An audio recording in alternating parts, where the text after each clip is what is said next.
ukususa amakhosi ubani sizothi uyena onamandla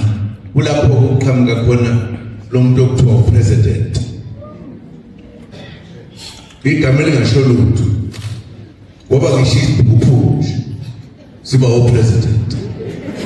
phuphu kangaka ekwazi ukufihla imali elokufika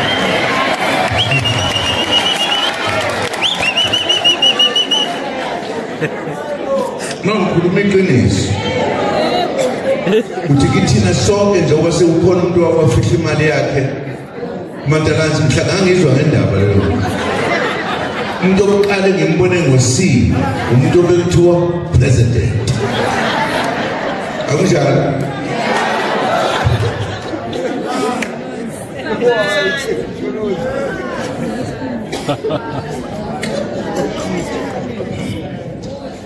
abushomile nokushizenzo ngoba phela bona mangiqamba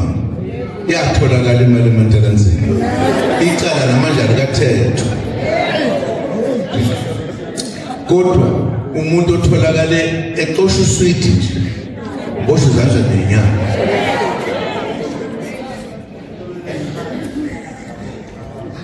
uyabona ke isithunzi somuntu omnyama sasuswa kanjalo